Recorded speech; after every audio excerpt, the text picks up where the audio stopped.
آئیے ایک اور باولی آپ کو دکھاتے ہیں۔ اس کو باولی بھی کہا جاتا ہے، باولی بھی کہا جاتا ہے۔ یہ باولی ایک درگاہ کے سامنے بنی ہوئی ہے۔ پوری ہسٹری میں آپ کو بتاتا ہوں یہ باولیاں کیوں بنائی جاتی تھیں، یہ بھی میں آپ کو بتاتا ہوں۔ دیکھیے پرانے زمانے میں بادشاہوں کی طرف سے اس طرح کی بہت ساری باولیاں بنائی جاتی تھیں۔ جن علاقوں میں پانی کی بہت زیادہ کمی تھی تو یہ باولیاں بنائی جاتی تھیں، اور ان باولیوں سے لوگ پانی بھرا کرتے تھے۔ بہت گہری ہوتی تھیں اور اس کا ایریا بھی بہت زیادہ ہوا کرتا تھا۔ جیسا آپ اپنی اسکرین پر دیکھ رہے ہیں، یہ باولیاں لوگوں کے لیے بڑی آسانی کے ساتھ میں پانی مہیا کر سکتی تھیں، تو پرانے دور میں اس طرح کا انتظام ہوتا تھا۔ آپ کی اسکرین پر یہ جو آستانہ ہے سلسلہ چشتیہ صابریہ کے بہت عظیم بزرگ ہیں حضرت حافظ موسیٰ مانک پوری چشتی صابری رحمۃ اللہ علیہ، یہ انہی کا آستانہ ہے۔ اور یہ گیٹ آپ دیکھ رہے ہیں حضرت حافظ موسیٰ مانک پوری کی درگاہ کا۔ حضرت حافظ موسیٰ مانک پوری رحمۃ اللہ علیہ چندی گڑھ سے تقریباً 18 کلومیٹر کے فاصلے پر ایک گاؤں مانک پور شریف ہے، وہیں آرام فرما رہے ہیں۔ حضرت کی درگاہ کے گیٹ کے سامنے ہی یہ باولی ہے۔ آئیے میں اس باولی کا آپ کو نظارہ بھی کراتا ہوں، ساتھ میں یہ جو باولیاں ہیں ان کا فائدہ کیا ہوتا تھا وہ بھی میں آپ کو بتاتا ہوں۔ دیکھیے اللہ کے رسول صلی اللہ علیہ وآلہ وسلم نے فرمایا کہ خیر الناس من ینفع الناس، لوگوں میں سب سے بہتر وہ ہے جو لوگوں کا بھلا چاہتا ہے۔ تو صوفیاء کرام رسول پاک صلی اللہ علیہ وآلہ وسلم کی احادیث کی عملی تفسیر ہوتے ہیں، تو انہوں نے لوگوں کے نفع کے لیے، لوگوں کے فائدے کے لیے اس طرح کے کام کیے کہ ابھی کچھ سالوں پہلے تک اس طرح کی چیزیں لوگوں کے بھلے کے لیے استعمال ہوتی رہی ہیں۔ یہ باولی جو آپ اپنی اسکرین پر دیکھ رہے ہیں، کسی زمانے میں اس باولی کا پانی پورا علاقہ پیا کرتا تھا، اور تمام علاقے کے لوگ چاہے ہندو ہوں یا مسلمان ہوں، سکھ ہو یا عیسائی ہوں، جین ہو یا بودھ ہوں، دلت ہو یا پارسی ہوں، تمام قوم، تمام دھرموں کے لوگ اس باولی کے پانی سے اپنی پیاس بجھاتے تھے اور اس پانی سے اپنی ضرورتوں کو پورا کیا کرتے تھے۔ تو یہ باولی کسی بادشاہ نے نہیں بنوائی تھی، بلکہ حضرت کی خانقاہ کے سامنے یہ باولی بنی ہے، تو حضرت ہی کے تمام مریدین، معتقدین، متوسلین نے اس باولی کو بنوایا تھا۔ دیکھ رہے ہیں آپ باولی کا ایریا کتنا بڑا ہے، کئی سیڑھیوں سے اتر کر کے نیچے جانا پڑتا ہے۔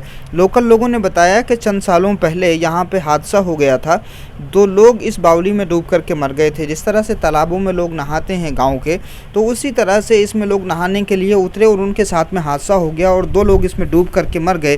اس وجہ سے، وہم کی وجہ سے پھر لوگوں نے اس باولی کا پانی استعمال کرنا بند کر دیا، ورنہ ابھی چند سالوں پہلے تک اس باولی کا پانی استعمال ہوتا رہا۔ اب وہ حادثہ ہونے کی وجہ سے جب 2 لوگوں کی موت ہو گئی، تو پھر اس کے بعد سے اس باولی پر کوئی توجہ نہیں، کوئی دھیان نہیں۔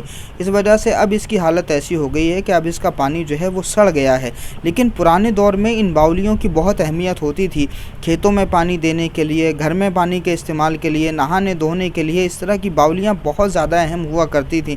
ظاہر سی بات ہے کہ آج کے دور میں نل کا انتظام موجود ہے، موٹر کے ذریعے پانی نکالنے کا انتظام موجود ہے، سمر سیول کا سسٹم اب آیا ہے، لیکن پرانے دور میں اس طرح کی جو ہے باولیاں وہ بہت اہم ہوا کرتی تھیں۔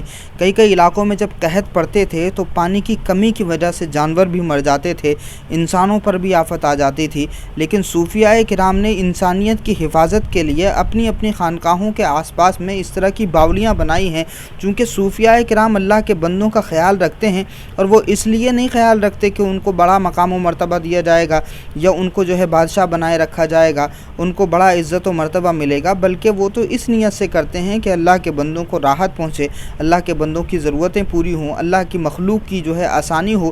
اس وجہ سے صوفیاء کرام نے اپنی اپنی خانقاہوں میں اس طرح کے بہت سارے انتظامات کیے، جس کا فائدہ صرف ایک کمیونٹی کو نہیں ہوتا بلکہ ساری قوموں کو ہوتا ہے۔ عطائے رسول نائب النبی فی الہند حضرت خواجہ معین الدین چشتی اجمیری رحمۃ اللہ علیہ نے ارشاد فرمایا کہ ایک انسان کا وجود، یعنی ایک مسلمان کا وجود، زمین کی طرح تواضع اختیار کرنے والا ہونا چاہیے۔ جس طرح سے زمین پر تمام مذاہب کے لوگ چلتے ہیں، اسی طرح سے ایک مسلمان کا وجود ہونا چاہیے۔ ایک مسلمان کا وجود دریا کی طرح سخی ہونا چاہیے، جس طرح سے دریا پیاس بجھاتے وقت کسی سے مذہب نہیں پوچھتا، جو بھی اس میں پیالہ ڈالتا ہے، جو بھی اس میں برتن ڈالتا ہے، اس کی پیاس بجھاتا ہے دریا، تو مسلمان کا وجود بھی ایسا ہی ہونا چاہیے۔ حضرت خواجہ غریب نواز فرماتے ہیں کہ ایک مسلمان کا وجود سورج کی طرح ہونا چاہیے، جس طرح سے سورج کی دھوپ مذہب نہیں دیکھتی، سب کے گھروں پر روشنی پہنچتی ہے، اسی طرح سے مسلمان کا وجود بھی ہونا چاہیے۔ جن مسلمانوں مسلمانوں کا وجود دریا جیسا سخی اور زمین کی طرح تواضع اختیار کرنے والا اور سورج کی طرح شفقت کرنے والا تھا، ان تمام لوگوں کو آج بھی دنیا سلام عقیدت پیش کرتی ہے، مگر ہم اس راستے سے ہٹ گئے ہیں۔ اس لیے صوفیاء کرام کی یہ باولیاں، صوفیاء کرام کے یہ کھلے کھلے آستانے یہ سبق دیتے ہیں مسلمانوں کو کہ اپنی ناکامی کا ذمہ دار دوسروں کو ٹھہرانا بند کریں۔ ہم بھی اس طرح کے کام کریں کہ جس سے بندگان خدا کو فائدہ ہو، اللہ کے بندوں کو نفع پہنچے، اللہ کے بندے اس سے سہولت حاصل کریں، آسانیاں حاصل کریں۔ تو یقین جانیے کہ وہ لوگ جو اپنے ہاتھوں میں پتھر لیے بیٹھے ہیں ہمارا سر پھوڑنے کے لیے، وہ لوگ آج بھی ہمارے ہاتھوں میں پھول دے سکتے ہیں۔ آج بھی اگر ہم اسلام کی تعلیمات پر عمل کر لیں تو لوگ آج بھی ہمارا استقبال کر سکتے ہیں۔ ہمارے اخلاق، ہمارے کردار، ہمارے رویوں کے آگے آج بھی لوگ اپنا سر جھکا سکتے ہیں۔ آپ اللہ اور اس کے رسول کے لیے خود کو بااخلاق بنائیے، نفع بخش بنائیے۔ جو نفع بخش ہوتا ہے، قرآن کہتا ہے کہ وہ زمین پر باقی رہ جاتا ہے، اور جو کچرا ہوتا ہے وہ بارش کے پانی کے ذریعے بہہ جاتا ہے۔ یقین جانیے کہ اگر ہم نفع بخش ہو گئے تو آج بھی زمین پر ثابت ہو جائیں گے، عزتوں کے آسمان پر پہنچ جائیں گے۔ سبب تلاش کرو اپنے ہار جانے کا، کسی کی جیت پہ رونے سے کچھ نہیں ہوگا۔ بہت شکریہ۔ السلام علیکم ورحمۃ اللہ وبرکاتہ۔